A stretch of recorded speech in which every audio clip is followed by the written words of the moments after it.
Today we're test driving the all-new Honda Passport, and we're going to do a fuel economy test to see how well it performs. As you can see right now, I have a full tank of fuel, and on this full tank, my fuel range is estimated to be 579 kilometers before I run completely out of fuel. You'll also notice I have my trip meter on the screen, and they both currently read 0. We're going to be driving this over the week and see how many kilometers we complete, and after that we'll head to the gas station to see how much it costs to fill up, so stay tuned.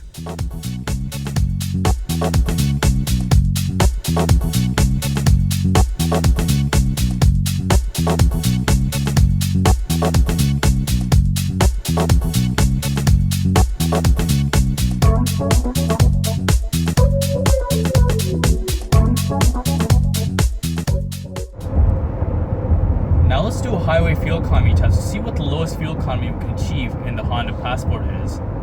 As you can see, I've just reset my trip meter, which is why it reads 0. And you'll notice my average fuel economy was reset as well. But don't worry, this is our secondary trip meter. We still have our primary trip meter running in order to do the final part of the test. But this is for our highway fuel economy that we're going to be using this trip meter. So you'll notice that our instant fuel economy is at the bottom over here, and you can see how that progresses during our drive. So let's get this test started. We did this test over a span of 10 kilometers in order to average out our uphills and downhills during the test. If we only did it for a few kilometers, let's say 2 or 3 kilometers, most of those kilometers could either be uphill or downhill. So we used several kilometers to do our test in order to average out our uphills and downhills, like I mentioned. But this concludes our test. Keep in mind that this was our rolling highway fuel economy. It was not from a complete standstill, as we were driving at highway speeds when we started the test. We just completed 10 kilometers of highway driving, and as you can see, our lowest highway fuel economy we were able to achieve is 7.4 liters per 100 kilometers.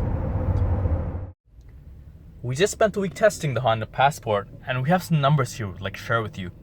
As you can see, we've driven a total of 227.5 kilometers, and our average fuel economy according to the vehicle is rated at 9.9 liters per 100 kilometers.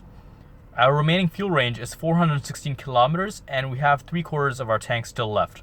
My driving conditions have been pretty basic. I haven't had the air conditioning or the heating on at all, but I have had the sound system on the whole time. Also worth noting is I did around 70% of my driving in the city and 30% on the highway, just to give you an idea of how I got the numbers that I did.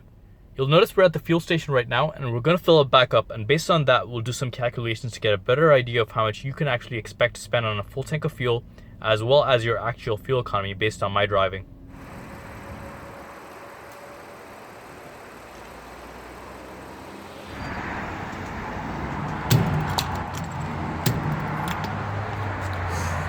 As you can see, we spent $26.26 to fill up 21.2 liters of fuel at a fuel cost of $123.6 per liter.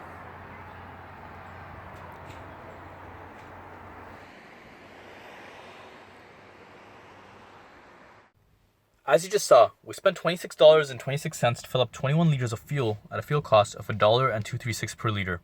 Also worth noting is the fuel capacity of the Passport is 74 liters or 19.5 gallons. What we're going to do now is we'll calculate our kilometers per liter number to get an idea of how many kilometers you can travel on every liter of fuel. To do that, we'll take the 227.5 kilometers that we've driven so far and divide it by the 21 liters of fuel that we filled up.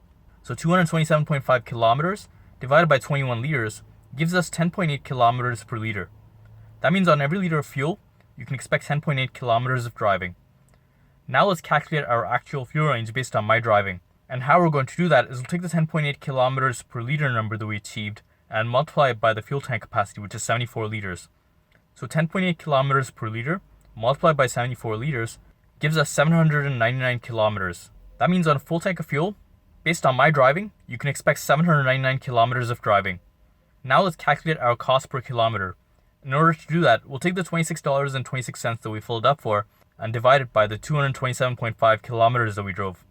So $26.26 divided by 227.5 kilometers gives us 11.5 cents per kilometer. That means every kilometer in the Honda Passport costs us 11.5 cents Canadian. And finally, let's calculate the cost of a full tank of fuel. First, let's do it for Toronto, Canada, where the fuel price is $1.236 per litre. So $1.236 per litre multiplied by the fuel tank capacity, which is 74 liters, gives us $91.46 Canadian. That means a full tank of fuel, if you were to fill up in Toronto, Canada, would cost you $91.46. Now let's cross the border into Detroit, USA, where the fuel price is $2.30 per gallon. So $2.30 per gallon, multiplied by the fuel tank capacity, which is 19.5 gallons, gives us $44.85 US. That means a full tank of fuel, if you were to fill up in Detroit, USA, would cost you $44.85. Overall, it's quite impressive to see the Passport, which is classified as a mid-size SUV and has a 6-cylinder engine, achieve fuel economy that's better than a lot of the 2-liter 4-cylinder turbocharged products currently in the market. If you were in the market for a similarly sized SUV, what would you get? Would you get the Honda Passport, the Ford Edge, the Nissan Murano, Toyota 4Runner, or the Jeep Grand Cherokee?